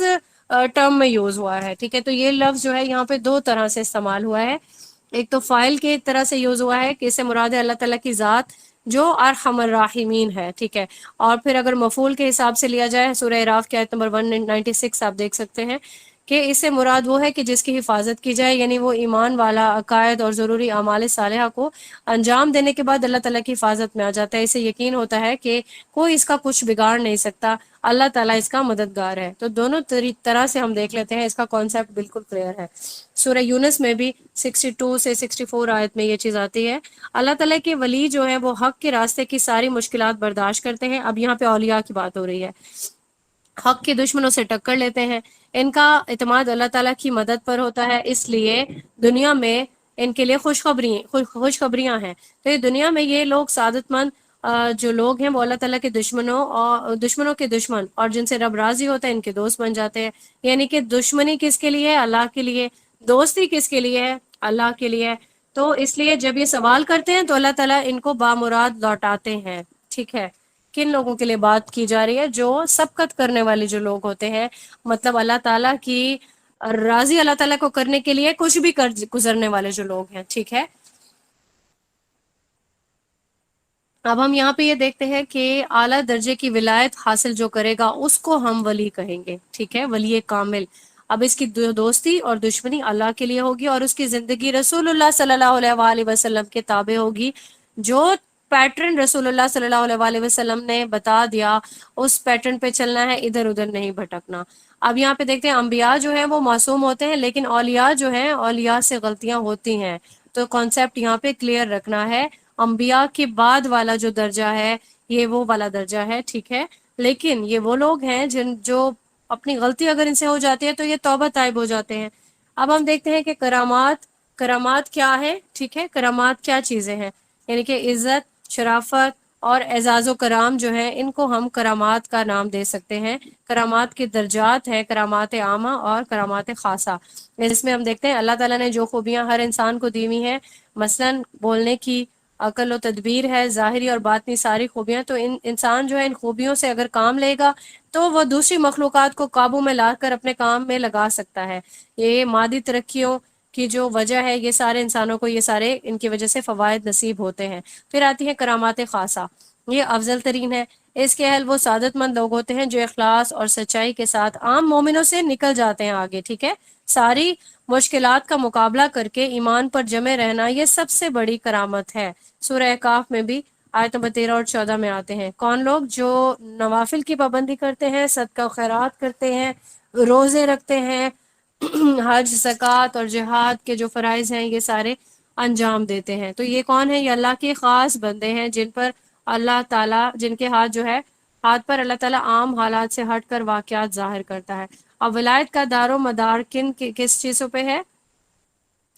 وہ ان خرق عادت کرامات پر نہیں ہوتا، اس لیے جو بزرگان دین ہیں وہ ان کو چھپانے پر ترجیح دیتے تھے اور ایسی کرامتوں کے ظاہر ہونے پر توبہ استغفار کرتے تھے کہ کہیں دنیا میں اس کا ہمیں بدلہ نہ مل جائے. ٹھیک ہے، تو یہاں پہ یہ چیز بھی واضح ہو گئی کہ اگر ایسی کرامات کسی کو اللہ کی طرف سے مل گئی، اب جو اولیاء ہیں یا بزرگان دین ہیں ان کو کہیں کچھ واقعات سے ہٹ کے اللہ تعالیٰ جو ہے کچھ نہ کچھ نواز اگر دیتے ہیں تو وہ کیا چاہتے ہیں؟ ان کو چھپانے پر ترجیح دیتے ہیں کہ ایسی چیز دنیا کے سامنے واضح نہ ہو جائے، کہیں دنیا میں ہماری واہ واہ ہو گئی تو ہمیں وہ سے ہمارا جو معاملہ ہے یہیں پہ ختم ہی نہ ہو جائے، آخرت میں ہم خالی ہاتھ نہ ہو جائیں. ٹھیک ہے، تو ابھی ہم دیکھتے ہیں کہ کچھ لوگ جو ہیں وہ اپنے آپ کو اولیاء کا تشہیر کر کر کے بتاتے ہیں کہ ہم اللہ کے بہت ہی پیارے ہیں، ہمارے ساتھ یہ کرامت ہو گئی، یہ کرامت ہو گئی، تاکہ کیا کریں؟ دنیا حاصل ہو ان کو، لوگ ان کی واہ واہ کریں، ان کے درباروں ان کے وہ بن جائیں، جس طرح سے کہتے ہیں کہ ان کی ایسی جگہ بن جائے، بیٹھ کے بن جائے جس پہ لوگ حاضری دیں، ان کو وہ خود اوپر بیٹھے اور لوگ نیچے بیٹھے ہوں، یہ ساری چیزیں. ٹھیک ہے، تو یہاں پہ یہ والا کانسیپٹ بھی سب لوگوں کا انشاءاللہ کلیئر ہو گیا. اب ہم دیکھتے ہیں کہ اولیاء کے ساتھ کیسا رویہ اختیار کرنا چاہیے. اولیاء کا اگر کسی کو اس چیز کا احساس ہو جاتا ہے کہ یہ ہو سکتا ہے یہ اولیاء کرام میں سے ہو، ٹھیک ہے، تو انہیں کوئی بھی اذیت نہیں پہنچائے. ٹھیک ہے، اب یہ شرط ہونی چاہیے کہ واقعی وہ اللہ تعالیٰ کے ولی ہوں. اولیاء کی کوئی بھی پرستش نہیں کرے گا، اولیاء کی سفارش پر کوئی بھروسہ کر کے اپنے عمل نہیں چھوڑ دے گا، ان سے اپنی فریاد بیان نہیں کرے گا. ٹھیک ہے، ایسی کوئی درخواست نہیں کرے گا کہ ہمارے لیے دعا کریں یا ہمیں کوئی برکات چاہیے یا کچھ بھی ایسا. تو یہ چیز بھی یہاں پہ ہمارا اولیاء کا جو کانسیپٹ ہے انشاءاللہ وہ بھی کلیئر ہو گیا. اب ہم دیکھتے ہیں کہ تبرکات وغیرہ. تو تبرکات کی جو شرعی حیثیت ہے وہ کیا ہے؟ تبرک کسے کہتے ہیں؟ کہ کسی بھی چیز سے برکت حاصل کرنا. اللہ تعالیٰ جو ہے بعض چیزوں کے اندر جو ہے دائمی طور پر خیر و برکت عطا فرما دیتے ہیں. شریعت کے اسلام میں اس کو برکت کہتے ہیں، جس سے برکت حاصل کی جاتی ہے. اس میں عزت و برکت کی جو صفات ہیں وہ نمایاں ہو جاتی ہے، اسی لیے اسے تبرک کہا جاتا ہے. اب خیر و برکت حاصل کرنے کے لیے ہر کوئی چاہ رہا ہوتا ہے کہ ہمیں خیر و برکت حاصل ہو. کوئی بھی ایسا شخص نہیں ہے جو اللہ کے نام کی جس کو ضرورت نہیں ہو. ٹھیک ہے، تو ہر کوئی اللہ کی جو برکات ہے یا خیر ہے اس کا محتاج جو ہے وہ سب لوگ ہیں. اب حصول برکت کی کون کون سی صورتیں جو ہیں وہ مشروع ہیں ان کو ہم دیکھیں گے. بیت اللہ کا کوئی اگر حج کرتا ہے اس کو خیر و برکات حاصل ہوں گی. عمرہ کرے گا، طواف کرے گا، حجر اسود کو رکن یمانی کا بوسہ لے گا، اس کے قریب بیٹھ کے دعائیں کرے گا. ٹھیک ہے، حج کے چیپٹر میں ہم نے یہ سب چیزیں پڑھی ہیں کہ اللہ کی رضا کے لیے یہ سارے عمل کرنا. آب زمزم کوئی پیتا ہے کہ ہمیں اس سے خیر و برکت حاصل ہو، اسے سر پہ کوئی بہاتا ہے، اسے پی کے اپنے لیے دعا کرتا ہے اور یہ برکت حاصل کرنے کی کوشش کرتا ہے کہ میری جو اللہ کی اذن سے میری جو تکالیف ہیں وہ دور ہو جائیں گی. ٹھیک ہے، یہ ساری چیزیں یہ چیزیں جائز ہیں. اور پھر یہ کہ 3 مساجد کی طرف ہم نے حدیث کے اس میں ریفرنس میں بھی دیکھا تھا یہ کہ مسجد حرام کی طرف، مسجد نبوی صلی اللہ علیہ وآلہ وسلم کی طرف اور مسجد اقصی کی کوئی زیارت کرے گا، یہاں پہ نماز ادا کرے گا، اعتکاف کرے گا، ذکر اور تلاوت کرے گا، تو یہ سب چیزیں جائز ہیں. اور یہ کہ مساجد میں بار بار آنا جانا، ٹھیک ہے، یہاں پہ تسبیحات کرنا اور پھر یہاں پہ تعلیم کے حلقے آباد رکھنا، تلاوتیں کرنا، وہاں پہ صالحین کے جو بھی نیک لوگ ہیں ان کے ساتھ ان کی سرزمین پہ سکونت اختیار کرنا، اہل علم کی مجالس میں بیٹھنا. ٹھیک ہے، ایسی مجلسوں میں شمولیت اختیار کرنا باعث برکت ہے، یعنی کہ جہاں پہ آپ کو دین کا جو علم ہے وہ مل رہا ہو. ٹھیک ہے، کیونکہ اس سے ایمان مضبوط ہوتا ہے، آپ کے یقین میں مضبوطی آتی ہے، تقوی حاصل ہوتا ہے، آپ پرہیزگار بننے کی کوشش کرتے ہیں. ٹھیک ہے، دعوت کی تعلیم لینا، کیونکہ ہم نے دعوت دینی ہی دینی ہے دوسروں کو. اس کے بغیر دین مکمل نہیں ہے۔ اور پھر یہ کہ اگر آپ کو کوئی نصیحت کر رہا ہے، دین کی نصیحت، قرآن و سنت کی کوئی بات بتا رہا ہے، تو وہ نصیحت کو سننا اور پھر سننے کے بعد اس پہ عمل کرنا، ٹھیک ہے، تو اپنے لیے وہاں یہاں پہ بھی یہ ساری دعائیں وغیرہ کرنا، یہ ساری چیزیں جو ہے یہ حصول برکات کے لیے یہ ساری چیزیں ہیں۔ اب برکت کے اگر حصول کے لیے جو کون کون سے اصول ہونے چاہیے، وہ کیا ہونے چاہیے، وہ دیکھیں گے کہ برکت کے حصول کے لیے اعمال کی جو حیثیت ہے وہ مستحب ہے، اس سے زیادہ کوئی حیثیت نہیں ہے۔ اور برکت کے حصول کے لیے کوئی مکروہ یا حرام فعل نہیں کیا جا سکتا۔ برکت کے حصول کے لیے، شفاعت کے لیے وسیلے جو ہے وہ وسیلے کے لیے جو مشرکانہ رجحانات ہیں، وہ جو چیزیں بنا دی گئی ہیں آج کل، وہ چیزیں جن پہ شرک میں ہم انٹر ہو سکیں یا کوئی کفر یا کوئی چیز ہو سکتی ہے، تو یہ ساری چیزیں بھی باطل ہیں، ٹھیک ہے۔ مجالس میں بھی تبھی برکت حاصل ہوگی یہ جہاں پہ کوئی جو ہے پرہیزگاری اور متقی لوگوں کی جو مجلس ہوگی، جہاں پہ شریعت کے اکارڈنگ کام ہو رہا ہوگا، ٹھیک ہے۔ کسی کو بزرگ کہہ دینا یا ہم یہ سمجھے کہ یہ جو بیٹھا ہوا انسان ہے جس کو ہم امیر کنسیڈر کر رہے ہیں، اگر وہ شریعت کے خلاف جا رہا ہے اور پھر بھی ہم اس کو امیر بنا کے بیٹھے رہے، یہ ساری چیزیں بھی جو ہے ان پہ بھی عمل نہیں کرنا چاہیے۔ کسی ایسے شخص سے برکت کی توقع نہیں رکھی جا سکتی جو مال و دولت اور عزت کے حصول کے لیے جو ہے وہ ولایت کا دعویٰ کر دیتا ہے، ٹھیک ہے۔ ایسے شخص سے برکت کی توقع رکھنا سراسر گناہ ہے۔ کلیئر ہو گیا؟ یہاں پہ کوئی بھی اگر کوشچن ہے آپ اپنے پاس نوٹ ڈاؤن کر سکتے ہیں۔ اب ہم بدعات کے بارے میں دیکھ لیتے ہیں کہ بدعات کیا ہے۔ ہم بدعات کے بارے میں جانتے ہیں، ہم نے ٹاسکس بھی کیے ہیں اس بارے میں۔ تو بدعات وہ ساری خود ساختہ شریعت ہے جس کی اللہ تعالیٰ نے اجازت نہیں دی ہے۔ بدعت جو ہے وہ سنت کی ضد ہے۔ یہاں پہ ہمارے پاس بہت سارے ریفرنسز ہیں بدعات سے ریلیونٹ۔ اب آپ کوئی بھی اس میں سے دیکھ سکتے ہیں کہ کوئی بھی دین میں ایسا کوئی کام جو کرنا جس کی بنیاد جو ہے وہ شریعت میں نہیں ہے، وہ کام مردود ہے۔ بخاری میں 2697 میں، اور ابو داؤد 4607، ترمذی 2676 ہے، یہ ساری جو ہے یہ بدعات سے ریلیونٹ احادیث ہے، کوئی بھی ان میں سے آپ دیکھ سکتے ہیں۔ اب بدعات میں بھی دو اقسام ہے، یعنی عبادت میں بھی بدعت ہے اور پھر معاملات میں بدعت ہے۔ عبادت میں بدعت کیسے ہو سکتی ہے؟ سورہ انفال کی آیت نمبر 35 ہے کہ کسی کام کو ایسے عبادت سمجھ کے کرنے لگ جانا جس کے اللہ نے اجازت نہیں دی ہے۔ کچھ لوگ ناچ گانے، سیٹی بجانے، اب یہ جو عرب کے جو لوگ تھے یہ تو کعبہ میں بیٹھ کے یہ سارے کام کرتے تھے اور ان کو عبادت کے طور پر جائز سمجھنے لگے تھے، ٹھیک ہے۔ تو یہ ساری چیزیں، اس کے علاوہ عبادات میں بدعت کرتے ہیں لوگ، مطلب ابھی جس طرح سے آ جاتی ہیں کچھ ایسے ریفرنسز آتے ہیں کہ آپ نے پہلی رکعت میں کھڑے ہو کے یہ مطلب نیت کچھ اور ہوتی ہے، اللہ تعالیٰ کی رضا کے علاوہ کچھ اور چیزیں ساتھ میں ایڈ ہو جاتی ہیں کہ اس سے ہمیں قضائے عمری ہو جائے گی ہماری، کہ عمر بھر کی ہماری نمازیں پوری ہو جائیں گی، ٹھیک ہے۔ اب کہنے کو وہ چیز عبادت میں آتی ہے نا، عبادت کر رہے ہیں ہم، لیکن وہ چیز جب شریعت سے ثابت نہیں ہے تو اس میں ہم اس کو عبادت کا نام کیسے دے سکتے ہیں؟ ایسے کام کو عبادت کے طور پہ کرنا جس کی اصل شریعت میں موجود ہے مگر اس کو اس کی اصل سے ہٹا کے دوسری جگہ رکھ دیا گیا ہے، جیسے کہ روزے رکھنے میں، اب عیدوں پہ روزے رکھنے سے منع کیا گیا ہے، تو عید کے دن اگر کوئی روزے رکھے گا اور سمجھے گا میں تو روزہ رکھنا تو عبادت ہے، میں تو اس لیے کر رہی ہوں، اور ممنوع اوقات میں نوافل پڑھنا، اب جب یہ چیز منع کی گئی ہے، ٹھیک ہے، حرام ہے، تو حرام کام ہے، تو یہ ساری چیزیں بدعات میں آ جائیں گی۔ ایسا کوئی کام کرنا جس کو آپ سمجھ رہے ہیں اب مجھے برکات حاصل ہو جائیں گی، مجھے ثواب ہو جائے گا، تو ایسا کچھ بھی نہیں ہوگا۔ اور یہ کہ معاملات میں بدعت کرنا، صحیح بخاری کی حدیث ہے 2560 کہ ایسی کسی چیز کی شرط لگانا جو کتاب اللہ میں ہے نہ سنت رسول میں، ٹھیک ہے، تو ایسی کسی چیز کی شرط لگانا یہ بھی بدعات میں آتی ہے اور یہ معاملات میں بدعت ہے۔ اگلا ہمارا ٹاپک ہے جو علم نجوم ہے، ٹھیک ہے۔ علم نجوم جو ہے یہ بھی ناجائز اور حرام کاموں میں آ جاتا ہے۔ سورہ انعام کی آیت ہے، آیت نمبر 97۔ اللہ پاک نے ستاروں کو جو ہے بنایا کس لیے ہے، آپ یہاں پہ اس چیز کو دیکھ سکتے ہیں۔ اور علم نجوم جو ہے یہ جادو کے درجے میں شمار کیا جاتا ہے، ابو داؤد کی حدیث ہے 3905۔ اب جو جادو ہے اس کے بارے میں ہم دیکھتے ہیں کہ اسلام کا کیا موقف ہے۔ کہتے ہیں نا ہر کوئی کہتا ہے جادو برحق ہے، جادو برحق ہے، اور پھر اس پریشانی میں مبتلا ہو کے بیٹھ جاتے ہیں۔ ابھی ہم آج کے دن یہاں پہ دیکھیں گے کہ جادو برحق اگر ہے بھی، کیونکہ یہ ثابت ہے، قرآن کریم سے بھی ثابت ہے کہ رسول اللہ صلی اللہ علیہ وسلم پہ بھی جادو کیا گیا تھا، تو بخاری کی حدیث ہے 5736، اور اس کے علاوہ سورہ بقرہ کی 103 جو آیت ہے اس میں بھی یہ چیز جو ہے واضح ہے۔ اب لوگ جادو کس لیے کراتے ہیں؟ جیسے ابھی یہ چیز ڈسکس ہوئی کہ رشتے کرانے کے لیے بھی لوگ جادو کرانے لگتے ہیں۔ اب جادو سے کیا ہوتا ہے، کوئی جادوگر کیسے عمل کرنے لگتا ہے، یہ ساری چیزیں جو ہے ایسے غلط چیزوں سے یہ جادو کیا جاتا ہے، اس سے کسی انسان کا دل متاثر ہو سکتا ہے، بدن متاثر ہو جاتا ہے، ٹھیک ہے، اور یہ جادو کے جو اثرات ہیں اس سے کیا ہوگا، وہ انسان ایون قتل بھی ہو سکتا ہے، بیمار ہو سکتا ہے، ایون کسی میاں بیوی میں جدائی آ سکتی ہے، ٹھیک ہے، اور یہ کہ دلوں میں نفرتیں پیدا ہو سکتی ہیں، محبت ختم ہو سکتی ہے، محبت پیدا ہو سکتی ہے۔ یہ جادو جو ہے یہ خبیث روحوں کے اثرات سے کیا جاتا ہے، انسان کی طبیعتوں کو یہ متاثر کر دیتا ہے، ٹھیک ہے۔ اور جو جادوگر ہیں یہ اور جو شیطان ہے ان کے درمیان میں یہ معاہدے ہوتے ہیں جس کے مطابق جو جادوگر کو کچھ مشرکانہ کام کرنے پڑتے ہیں، کافرانہ کام کرنے پڑتے ہیں، اور اس کے بدلے میں شیطان جو ہے وہ جادوگر کی خدمت کرتا ہے، اور پھر اس طرح کی خدمت کے ذریعے سے یہ سارے اپنے پسند کے جو برے کام ہیں یہ کرواتا ہے۔ اب اسے ثابت کیا ہوا کہ یہ ساری چیزیں مشرکانہ کام ہیں، ٹھیک ہے، جادو کرنے والا مومن نہیں ہو سکتا ہے۔ اب جادو جو ہے شادی نہیں ہوگا، رکاوٹ ہو جائے گی، بیوی کے کوئی قریب نہیں جائے گا، ٹھیک ہے، اور پھر رشتہ داروں کے درمیان میں نفرتیں پیدا ہوں گی، اور عورتوں کو جو ہے استحاضہ کی بیماری میں مبتلا کرنے والے جادو بھی ہوتے ہیں، محبت میں مبتلا ہو جائے کوئی آدمی کوئی عورت، ٹھیک ہے، سحر جنون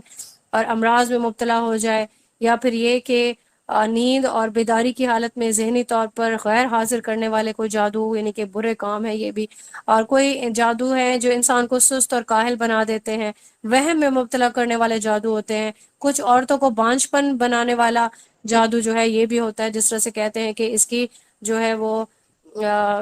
شاید کچھ اس طرح سے کوئی ایک ورڈنگ ہے جو میرے مائنڈ میں نہیں آ رہی، بہرحال جادو کی جو سزا ہے یہ بہت ہی بری سزا ہے، اللہ تعالیٰ اس کو ایسے جو ہے ایک ضعیف حدیث تھی، بہرحال مجھے اس کی اتھینٹک حدیث نہیں ملی ہے کہ رسول اللہ صلی اللہ علیہ وسلم کا فرمان تھا کہ جادوگر کی جو سزا ہے وہ اسے تلوار سے مار ڈالنا ہے۔ یہ ترمذی میں مجھے ملی ہے 1460 سے، لیکن انشاءاللہ میں اس کی اتھینٹک حدیث بھی جو ہے وہ ڈھونڈنے کی کوشش کروں گی۔ اب جو یہ جو نشرہ جو ایک ورڈ ہے، یہ کہ جادو کو وہ اتارنے کے لیے جو ایک ٹرم یوز کی جاتی ہے کہ اسے جادو اتارا جاتا ہے۔ اب اگر وہ جھاڑ پھونک سے کیا جائے، یعنی اگر کسی کو یہ چیز ہو گئی ہے واضح کہ روٹین سے ہٹ کے کچھ ایسی چیزیں ہو گئی ہیں، کچھ لوگوں کو بہت وہم بھی ہو جاتا ہے، مطلب اگر ان کو اللہ تعالیٰ کی طرف سے اچھا ایک چیز اپنے مائنڈ میں ہر ایک نے رکھنی ہے ضرور کہ جادو اثر نہیں کرے گا اگر اللہ کا اذن نہیں ہوگا، ٹھیک ہے، اللہ چاہیں گے تو جادو اثر کرے گا، تبھی اللہ نے آپ کو دعائیں بتائی نا کہ صبح اٹھتے ہی کیا کرنا ہے، اذکار کرنے ہیں، عصر کے بعد فوراً سے اذکار کر لینے ہیں۔ اب کیا ہوگا، صبح سے لے کے دوپہر تک، دوپہر سے لے کے رات تک آپ نے جو ہے اللہ کی پناہ میں رہنا، پھر آپ کو اللہ تعالیٰ نے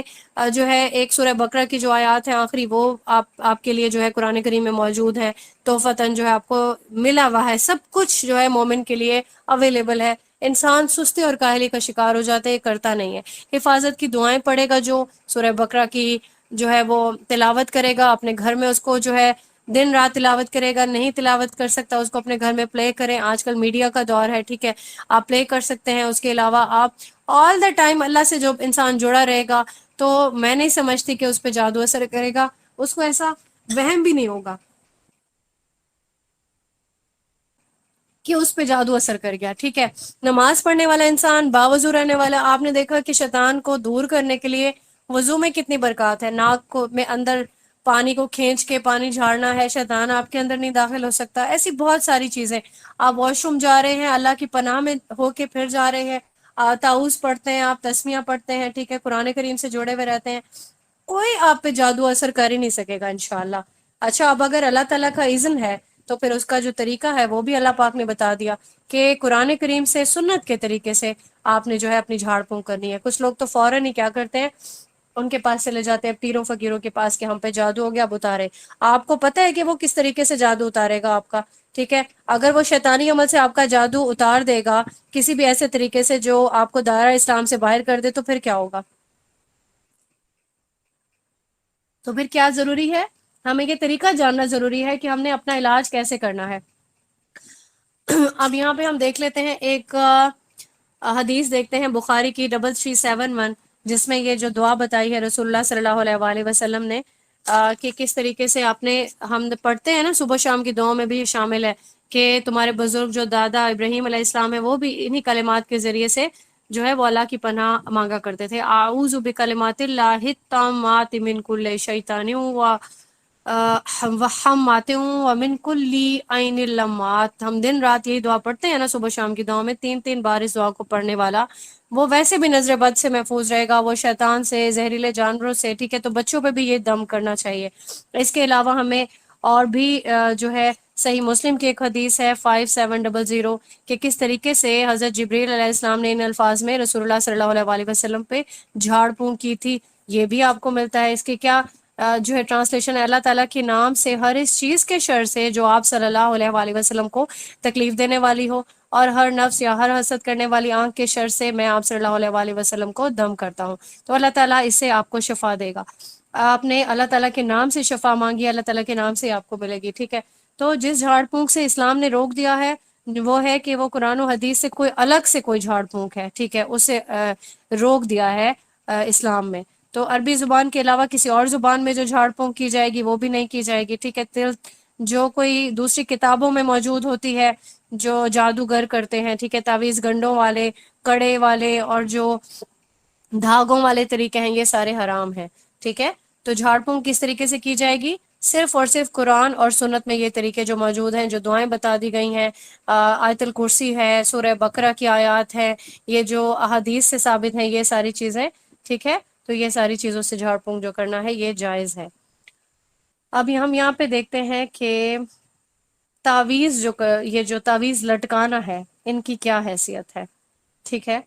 تو یہاں پہ ہم نے پہلے بھی دیکھا کہ تعویذ جو لٹکانے والے ہیں، اب یہاں پہ قرآن مجید کی یوں سمجھ لیں کہ ہم کہتے ہیں نا کہ ہم نے تو اس میں قرآن لکھوایا ہوا ہے نا، تو قرآن لکھوا کے اس کو گلے میں ڈال لیا۔ اب آل دا ٹائم پاک تو نہیں ہوتا نا انسان، تو اس طرح سے کیا ہوگا، یہ ناپاکی کی حالت میں بھی لٹکایا جا رہا ہے، پھر واش روم جاتے ہوئے کون اتارتا ہے اس کو اندر ہی چھپا لیا جاتا ہے، ٹھیک ہے۔ تو یہ ساری چیزیں جو ہے، یہ قرآن مجید والے جو تعویذ جو پہنتے ہیں، تو قرآن مجید کے علاوہ جو دوسرے تعویذوں کے لیے بھی اس کو دلیل بنا لیتے ہیں، یہ ساری چیزیں یہ حرام طریقے ہیں، ٹھیک ہے۔ حرام اور ناجائز چیزوں پہ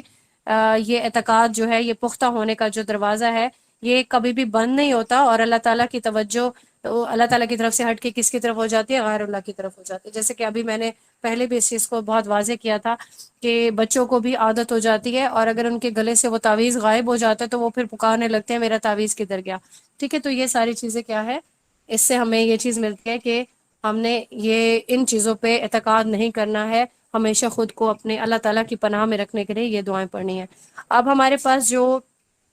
آخری ٹاپک ہے آج کے لیکچر کا وہ ہے نظر بد۔ تو یہ بھی برحق ہے نظر لگنا، بخاری کی حدیث ہے 5740، ٹھیک ہے۔ تو اس میں یہ ہے کہ نظر بد جو ہے نظر لگ جاتی ہے کبھی بھی کسی مومن کو، تبھی کہا جاتا ہے ایک عام اگر ٹرم میں کہوں کہ جو بھی دشمن ہوگا، حاسد ہوگا، کبھی کبھار کوئی اب اس نیت سے نہیں بھی دیکھ رہا ہوتا تو اس کے دل میں ایسے اثرات پیدا ہو جاتے ہیں، دیکھنے والے انسان کی نظریں جو ہے ان میں کچھ ایسے اثرات ہوتے ہیں کہ وہ نظر جو ہے وہ دوسرے کو لگ جاتی ہے۔ کوئی انسان بیمار پڑ سکتا ہے، اس کو کوئی بھی تکلیف ہو سکتی ہے، اس میں بھی یہی چیز ہے کہ اگر اللہ چاہے گا تو نظر بد لگے گی، اگر اللہ نہیں چاہے گا تو آپ کو نظر بد بھی نہیں لگے گی، ٹھیک ہو گیا۔ تو نظر بد کا اللہ تعالیٰ کے حکم سے لگنا اور اثر انداز ہونا یہ حق ہے۔ یہ کہنے سے پہلے آپ یہ والا سٹیٹمنٹ یاد رکھیں گے، یہ کہنے سے پہلے کہ نظر بد لگنا حق ہے، یہ یاد رکھیں کہ نظر بد کا اللہ کے حکم سے لگنا اور اثر انداز ہونا حق ہے، ٹھیک ہے۔ تو کوئی حسد میں یا کسی کی تعریف کرتا ہے یا کوئی حسد کی حالت میں ایک دوسرے کے آمنا سامنا ہوتا ہے، تو ایسی کیفیت سے دیکھنے والے کے جو نظر کے اندر اگر کوئی حیرت پیدا ہوتی ہے یا حاسدانہ جذبات پیدا ہو جاتے ہیں یا کوئی بھی ایسا جذبہ جو کہ نیگیٹو ہو، ٹھیک ہے، تو اس کے ذریعے سے یہ نظر پڑ جاتی ہے، تو نظر لگ جاتی ہے۔ اب یہ کیا ہوگا، کبھی کبھار انسان وہم و گمان بھی کرتا ہے، جو گمان کرنے والا ہوتا ہے نا کہ اوہو مجھے اس کی نظر لگ جائے گی، وہ مجھے بہت غور کر رہا تھا، تو اس سے بھی نظر لگ سکتی ہے۔ اب ابن ماجہ میں جو ہے اللہ پاک نے ایک طریقہ بھی بتا دیا کہ جب بھی ابن ماجہ کی حدیث ہے 3509 کہ کبھی کوئی جو اپنی نظر سے بھی ایون بچنے کے لیے آئینہ دیکھنے سے پہلے یا کوئی کام کرنے سے پہلے انسان بسم اللہ پڑھے، تاکہ کیا ہوگا، جنوں اور انسانوں کی نظروں سے بھی بچ جائے گا۔ اور جب کسی چیز کو کوئی بھی دیکھے آپ کو اچھی لگ رہی ہے، فوراً ماشاء اللہ یا بارک اللہ پڑھے، ٹھیک ہے، تاکہ نظر بد سے، ان کے گندی نظر کے جو اثرات ہیں ان سے بچ جائیں۔ اب یہاں پہ ایک حدیث ہے کہ نظر بد کے لگنے کا اگر اندیشہ ہو گیا تو انسان کیا کرے گا۔ ابن ماجہ کی ایک حدیث ہے 3509۔ اب جس کو بھی دیکھے کہ دین کی سمجھ ہوگی تو وہ اپنا علاج ان چیزوں سے کر لے گا، کبھی بھی وہم میں اندیشوں میں نہیں پڑے گا کہ اوہو نظر لگ چکی ہے، اب پتہ نہیں کیا ہوگا، پتہ نہیں کس کے پاس جانا پڑے گا، پتہ نہیں کون شخص آئے گا علاج کرنے کے لیے، ٹھیک ہے۔ تو اس حدیث میں آپ دیکھیں کہ اگر کسی کو پتہ چلے گا کہ نظر لگی ہے تو وہ غسل کرے گا، ٹھیک ہے، پھر غسل والے پانی سے نظر بد کے جو متاثرہ شخص کا جو پانی ہے اس پر یہ پانی بہا دیا جائے گا، اس سے شفا نصیب ہوگی۔ اس کے علاوہ بخاری میں 5017 جو حدیث ہے، سورہ اخلاص، سورہ فلق، سورہ ناس، یہ چیزیں پڑھ کے مریض کو دم کیا جائے۔ پھر اس کے بعد صحیح مسلم کی ایک حدیث ہے 5699، یہ وہی دعا ہے جو ابھی ہم نے پڑھی نہیں، یہ دوسری حدیث ہے۔ اس کو بھی آپ دیکھیں کہ کس طرح سے اس کے جو ہے ٹرانسلیشن ہے، اللہ تعالیٰ کے نام سے میں مدد چاہتا ہوں، وہ تمہیں ہر بیماری سے اچھا کر دے گا، تمہیں ہر حسد کرنے والے کی برائی سے محفوظ رکھے گا، اور ہر بری نظر ڈالنے والے کی نظر سے تمہیں بچائے گا۔ اس کے علاوہ بخاری کی ایک حدیث ہے 5742 کہ اے اللہ لوگوں کے رب، تکلیف کو دور کرنے والے، شفا عطا فرما، تو ہی شفا دینے والا ہے، تیرے سوا کوئی شفا دینے والا نہیں ہے، ایسی شفا عطا فرما کہ بیماری بالکل باقی نہ رہے۔ تو یہ بہت پیاری دعا ہے، ان دعاؤں کو اپنی روٹین کا پارٹ بنائیں، ٹھیک، اور ان سے جو ہے آپ اللہ کی جو بھی مدد حاصل کرنی ہے انہی طریقوں سے آپ نے کرنی ہے، اور انشاءاللہ جو بھی بیمار ہوگا اس کو شفا ملے گی، جو کوئی بھی تکلیف میں ہوگا اللہ پاک اس کی تکلیف دور کرے گا۔ تو سب سے جو امپورٹنٹ چیز ہے وہ کیا ہے؟ اللہ سے تعلق بنانا، کبھی کسی دوسرے پر ڈیپینڈ نہیں کریں گے، کبھی یہ کہ یہ ہمیں معاذ اللہ شفا دینے کے لیے یہ ہمارا مددگار ہے، اللہ ہے آپ کا مددگار۔ ہر چیز بتا دی گئی ہے آپ کو دین میں، ہر ایک چیز آپ کے سامنے ہے، واضح ہے، اور یہ جادو سے، نظر بد سے اور ان سب چیزوں سے ڈرنے کی کوئی ضرورت نہیں ہے۔ کسی نجومی کے پاس نہیں جائیں، کسی کو اپنے ہاتھ کی لکیریں نہیں دکھائیں، کبھی بھی شرکیہ طریقے اختیار نہیں کریں، اپنے لیے آخرت کے راستے آسان کریں۔ اللہ پاک ہم سب کو دین کا فہم عطا فرمائے، ہمیں عمل کرنے والا، سیکھنے والا، سکھانے والا انسان بنائے، جو کہ اللہ تعالیٰ کے جس طرح سے کہتے ہیں پسندیدہ انسانوں میں ہمیں شامل کر دے، ہم شریعت کے مطابق اپنی جو ہے اصولوں کے مطابق اپنی زندگی گزاریں، تاکہ ہمیں آخرت میں اللہ پاک جنت سے نوازے۔ آمین ثم آمین۔ جزاک اللہ خیرا کثیرا واحسن الجزاء فی الدنیا والآخرہ۔ بارک اللہ لی ولکم فی القرآن الکریم ونفعنی وإیاکم بالآیات والذکر الحکیم۔